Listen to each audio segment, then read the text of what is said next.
History rarely spares its heroes a peaceful end.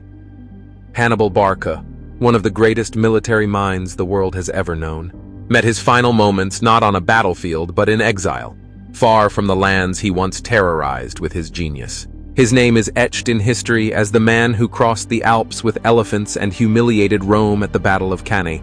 But how many know of the tragic curtain call of his life? By the time of his death in 183 before Common Era, Hannibal had become a hunted man. The Romans, vengeful and unyielding, pursued him across the Mediterranean.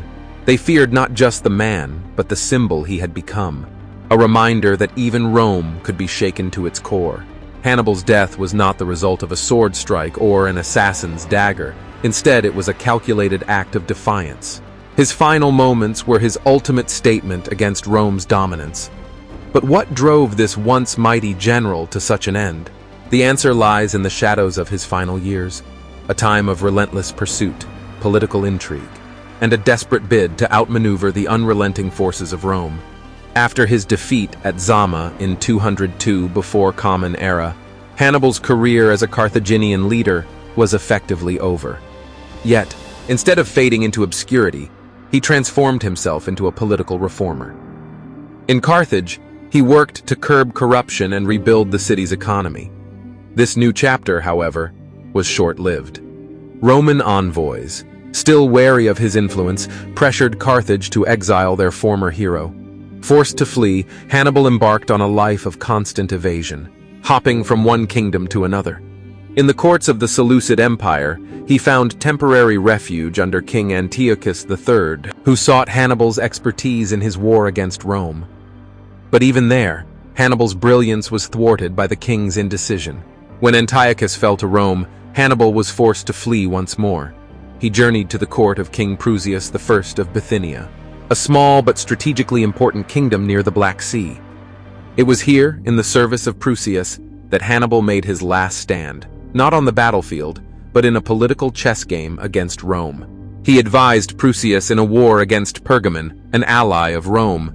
Yet, even in this distant corner of the ancient world, Rome's influence loomed large. They demanded his surrender, leaving Hannibal with an impossible choice: capture and humiliation or defiance on his own terms. Hannibal knew the Romans would never stop hunting him. To be taken alive meant a parade in chains through the streets of Rome, a spectacle of humiliation for the man who had once brought the Republic to its knees. He refused to give them that satisfaction. In 183 before Common Era, as Roman envoys closed in on his sanctuary in Bithynia, Hannibal prepared for his final act. Legend has it that he carried poison in a ring, a grim token he had kept for this very moment. When the soldiers came to arrest him, he retreated to a small room in his villa and drank the fatal dose. According to the historian Livy, his final words were a bitter acknowledgement of Rome's relentlessness. "Let us relieve the Romans of their long anxiety, since they think it too long to wait for the death of an old man." Hannibal's death was more than an escape. It was a calculated act of rebellion. By taking his own life, he denied Rome the propaganda victory they so desperately sought. His legacy, however, could not be silenced. Rome may have won the war, but Hannibal's name became a legend that would echo through the ages. Hannibal's legacy endures not only in military history, but also as a symbol of resistance against overwhelming odds.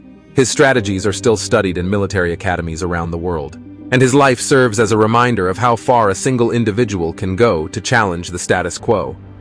Thank you for joining me on this journey through history and uncovering the fascinating story of Hannibal's final stand. If you enjoyed the video, don't forget to hit that subscribe button and join our community of history enthusiasts. I'd love to hear your thoughts. What do you think about Hannibal's ultimate act of defiance? Share your insights in the comments below, and let's keep the conversation going.